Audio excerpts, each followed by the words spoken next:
Assalamualaikum warahmatullahi wabarakatuh. Alhamdulillahirabbil alamin, hamdan wa syukran lillah, amma ba'du.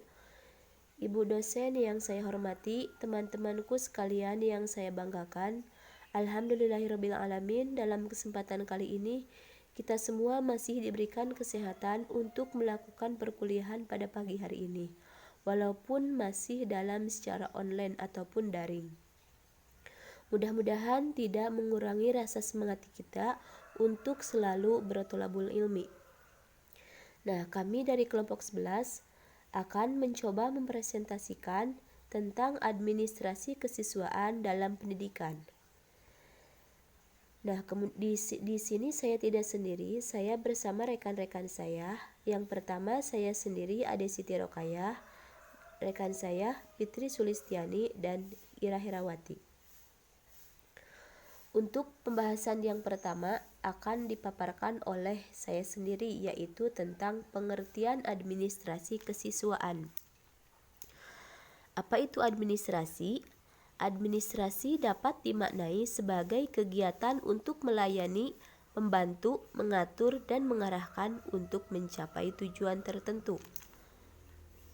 Sedangkan siswa ataupun peserta didik adalah orang atau individu yang mendapatkan pelayanan pendidikan sesuai dengan bakat, minat, dan kemampuannya agar tumbuh dalam menerima pelajaran yang diberikan pendidik.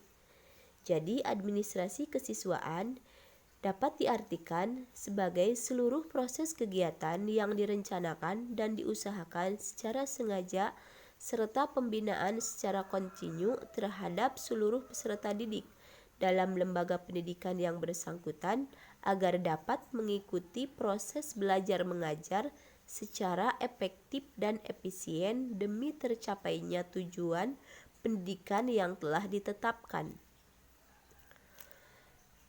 Nah, menurut Agaver MS, membagi administrasi kesiswaan pada tiga bidang. Yang pertama yaitu fulfill inventory, adalah gambaran data siswa yang ada dalam lembaga sekolah untuk mengetahui keadaan siswa yang akan masuk sekolah dan juga mengetahui pertumbuhan jumlah penduduk terutama pada usia anak sekolah. Data ini menyusun perencanaan secara sarana dan prasarana tenaga guru, termasuk juga perencanaan keuangan untuk anggaran biaya sekolah. Yang kedua yaitu fulfill accounting, yaitu data mengenai keterangan perilaku siswa di sekolah, terutama masalah absensi. Nah, di sini berisi tentang mengapa siswa terlambat masuk sekolah ataupun mengapa siswa tidak masuk sekolah. Masalah ini guru harus mengetahui penyebab-penyebabnya sehingga dapat membantu menyelesaikan masalah-masalah tersebut. Yang ketiga yaitu fulfill personal service. Dan diartikan yaitu pelayanan dan usaha sekolah untuk mengembangkan prestasi siswa. Pelayanan tersebut berupa bimbingan konseling, yaitu dengan memberikan penyuluhan-penyuluhan kepada siswa, termasuk juga dengan kesadarannya sendiri dapat mengaplikasikan pelajaran yang telah diajarkan dalam kehidupan sehari-hari. Mungkin hanya itu pemaparan dari saya.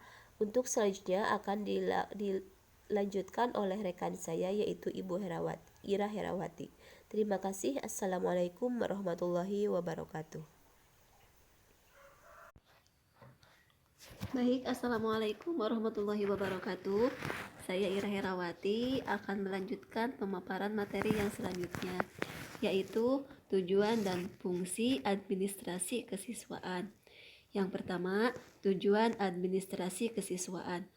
Tujuan umum administrasi kesiswaan adalah mengatur kegiatan-kegiatan siswa agar kegiatan-kegiatan tersebut menunjang proses belajar mengajar di sekolah.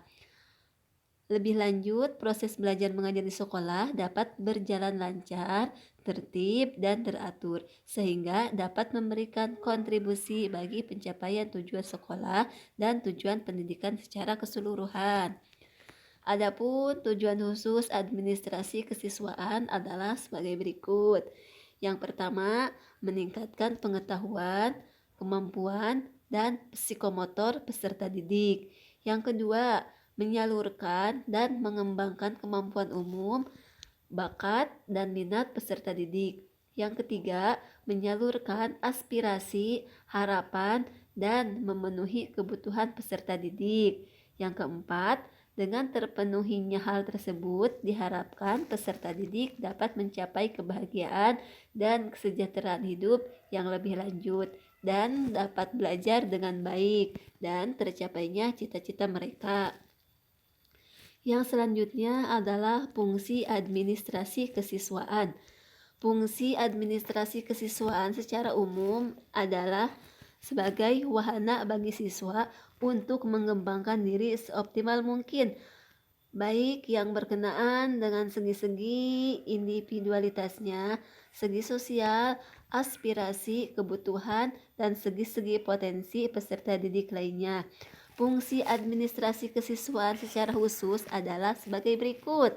Yang pertama, fungsi yang berkenaan dengan pengembangan individualitas peserta didik agar mereka dapat mengembangkan potensi-potensi individualitasnya tanpa banyak terhambat. Potensi bawaan tersebut meliputi kemampuan umum atau kecerdasan, kemampuan khusus atau kemampuan lainnya. Yang kedua, fungsi yang berkenaan dengan pengembangan fungsi sosial peserta didik adalah agar peserta didik dapat mengadakan sosialisasi dengan teman sebayanya, dengan orang tuanya, dengan keluarganya, dan dengan lingkungan sosial sekolahnya dan lingkungan sosial masyarakat. Fungsi ini berkaitan dengan hakikat peserta didik sebagai makhluk sosial. Yang ketiga, fungsi yang berkenaan dengan penyaluran aspirasi dan harapan peserta didik ialah agar peserta didik tersalurkan hobinya, kesenangan, dan minatnya. Karena hal itu dapat menunjang terhadap perkembangan peserta didik secara keseluruhan. Yang keempat, fungsi yang berkenaan dengan pemenuhan kebutuhan dan kesejahteraan peserta didik. Hal ini sangat penting karena kemungkinan dia akan memikirkan pula kesejahteraan teman sebayanya. Demikian pemaparan materi dari saya, yang selanjutnya akan dilanjutkan oleh teman saya, Teh Ade Siti. Terima kasih.